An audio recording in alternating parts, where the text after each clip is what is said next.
Talk about that subject a little bit more. The residue you've said, that's the, if you like, what's left behind once the food source has been metabolized.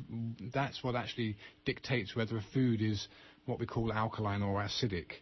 And grains, nuts, beans, and meats do have a very acidic residue or ash after they're metabolized.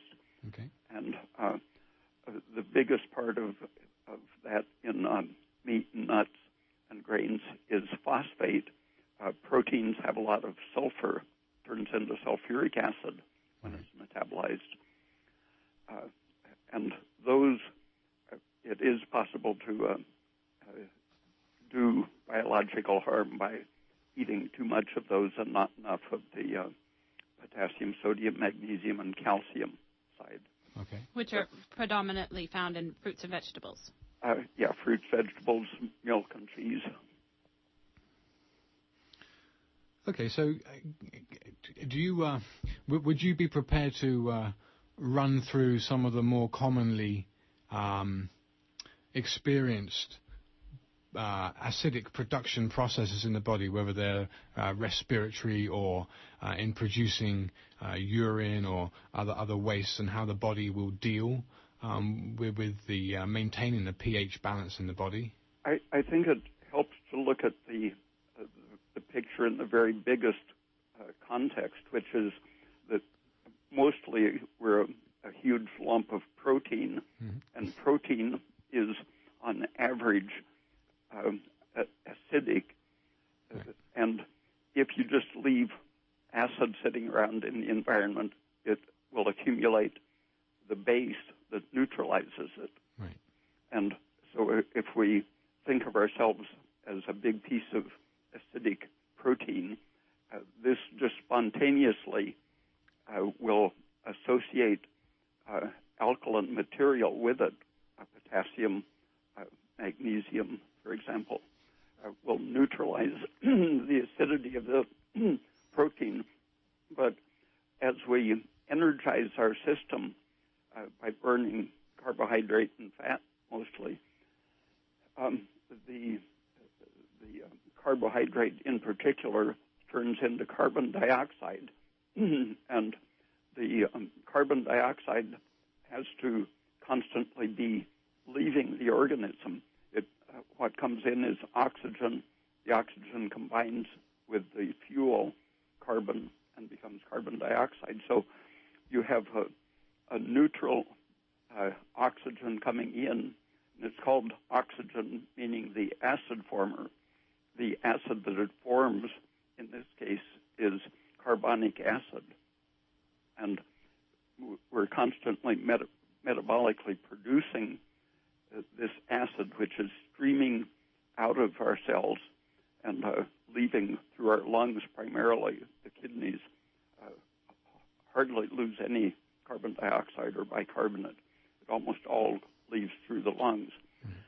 And as the carbon dioxide is produced, combining with water, it turns into carbonic acid, which ionizes. And so you have the acidic carbonic acid leaving the cell as a charged particle. It takes the oppositely charged sodium with it, primarily sodium and calcium, are constantly being drawn out of the cell by the stream of carbonic acid being produced inside the cell. Okay.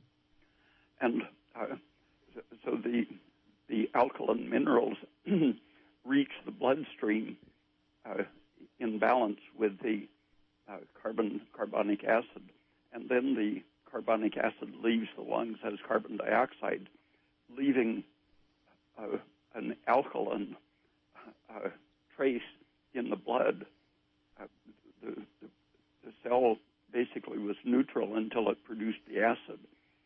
Then that neutralized protein gave up some of its mineral alkaline material, which then shows up in the blood.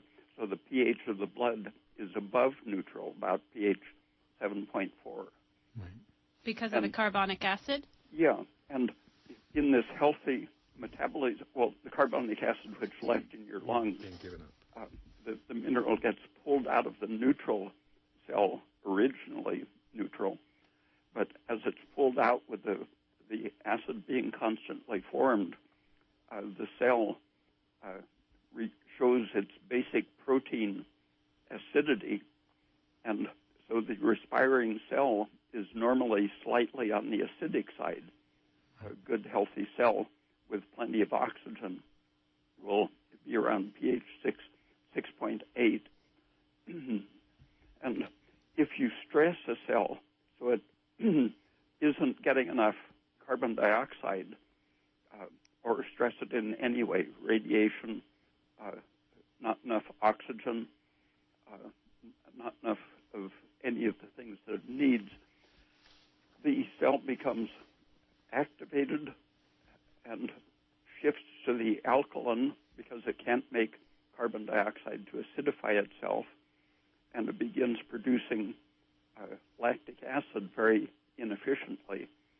And the thing about lactic acid is that the sugar, instead of being oxidized all the way to carbon dioxide, comes to the point of pyruvic acid, and instead of that being oxidized, the cell reduces the pyruvic acid to lactic acid by taking some of the energy substance that was produced in this metabolism, wasting it to get rid of the electrons so that this NAD can go back and become reduced again and produce more of the conversion of pyruvic to lactic acid. Right. And in that process, the lactic acid is taking protons out of the cell and is raising the pH of the cell as the conversion of pyruvic acid to lactic acid increases the pH of the cell. Right. Just the opposite of what the production of carbon dioxide was doing. So the stressed cell becomes alkaline.